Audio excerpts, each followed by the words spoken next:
10 থেকে 15,000 টাকার market place বর্তমান বাংলাদেশের প্রেক্ষাপটে খুবই জনপ্রিয়, আর প্রত্যেকটা কোম্পানি চায় যে এরকম প্রাইস পয়েন্টে তাদের একটা ডিভাইস থাকুক। ঠিক সেই ধারাবাহিকতা বজায় রেখে রিয়েলমি লঞ্চ করলো তাদের সি লাইন আপের আরও একটি নতুন স্মার্টফোন, আর এটি হলো Realme C61। ফোনটিকে 628-এর একটি মাত্র ভেরিয়েন্টে লঞ্চ করা হয়েছে, যার অফিসিয়াল প্রাইসটা হচ্ছে 14,999 টাকা।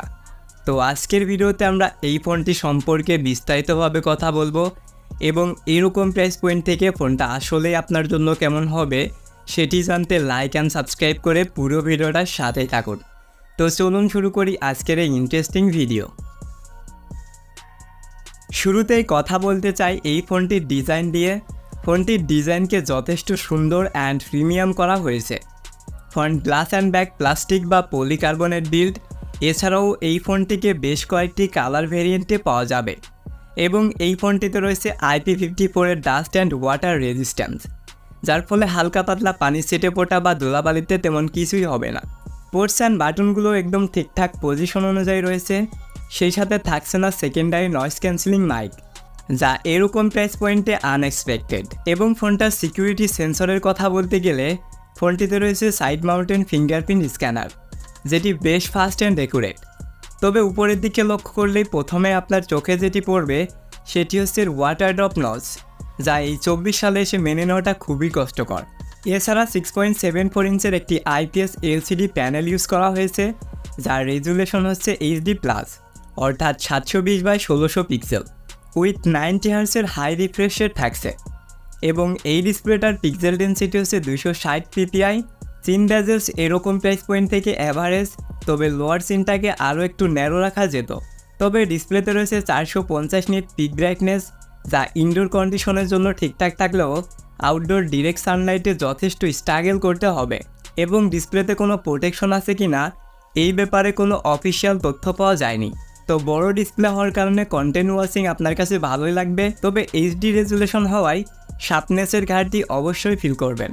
তো ডিসপ্লেটি রেখে যদি এখন আমরা ফোনটির হার্ডওয়্যার সেকশনে আসি, তাহলে এই ফোনটিতে চিপ হিসেবে রয়েছে UniSoC T612, যেটি 12 ন্যানোমিটারের 1.8 GHz-এর একটি অক্টোকোর চিপ, যার GPU-তে রয়েছে Mali G57।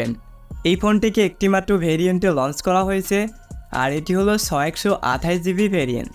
সেই সাথে আরও 6 GB পর্যন্ত ভার্চুয়াল র্যাম থাকছে, LPDDR4X and eMMC 5.1 storage type. ফোনটিতে রয়েছে out of the box Android 14 and ইউআইতে রয়েছে Realme UI 5.0। তো এই চিপটার কথা বলতে গেলে এটি দ্বারা রেগুলার কাজগুলো ঠিকঠাকভাবে করতে পারবে। ডে বাই ডে টাস্কে কোনো প্রকার সমস্যায় পড়তে হবে না। তবুও এই চিপটিকে আমরা 10-12 হাজার টাকার ফোনেই দেখতে পাই। ইভেন রিয়েলমিরই বেশ কয়েকটি ডিভাইস রয়েছে যেখানে এই সেম প্রসেসর ইউজ করা হয়েছে এবং যেগুলোর প্রাইস হচ্ছে মাত্র 12,000 টাকা। এছাড়া এই ফোনটির গেমিং পারফরমেন্সের কথা বলতে গেলে PUBG-তে সর্বোচ্চ HD হাইতে সাপোর্ট করে, তবে স্মুথ আর্চাতে মোটামুটি গেম প্লে করা যায়, সাথে ল্যাগ অ্যান্ড ফ্রেম ড্রপের দেখাও পেয়ে যাবেন। তবে লাইট ভার্সনের গেমগুলো একটু ভালোভাবে খেলতে পারবেন। তো এখন আপনি ডিসাইড করেন যে এরকম প্রাইস পয়েন্ট থেকে আপনি এই ফোনটি নেবেন কিনা। তো হার্ডওয়্যার সেকশন রেখে যদি এখন আমরা এই ফোনটার ক্যামেরা সেকশনে আসি, তাহলে রিয়ারে রয়েছে ডুয়েল ক্যামেরা সেটআপ, তবে মেইন ক্যামেরাটাই শুধুমাত্র কাজের, আর এটি হচ্ছে 50 মেগাপিক্সেল। ফ্রন্টে রয়েছে 5 মেগাপিক্সেলের একটি সেলফি ক্যামেরা। এই ফোনটি থেকে সর্বোচ্চ ভিডিও রেকর্ড করা যাবে 1080p 30 fps পার সেকেন্ডে। অ্যান্ড মেইন ক্যামেরা 50 মেগাপিক্সেলের কথা বলতে গেলে ডে লাইট বা প্রপার লাইট কন্ডিশনে বেশ কোয়ালিটিফুল পিকচারকে ক্যাপচার করতে পারে, যা এরকম বাজেটের অন্য অন্য ডিভাইসগুলোর মতোই। তবে আমি হতাশ হয়েছি এর 5 মেগাপিক্সেল সেলফি ক্যামেরা দেখে, অ্যাটলিস্ট 16 মেগাপিক্সেল দরকার ছিল। এছাড়াও এই ফোনটিতে রয়েছে 5000 mAh একটি ব্যাটারি প্লাস 15 ওয়াটের একটি চার্জার। ব্যাটারি ব্যাকআপের কথা বলতে গেলে নর্মাল বা বেসিক ইউজে একদিন পর্যন্ত ব্যাটারি ব্যাকআপ পাওয়া যাবে, এবং হেভি ইউজের কথা বলতে গেলে 6 থেকে 7 ঘন্টার মতো স্ক্রিন অন টাইম পাওয়া যাবে।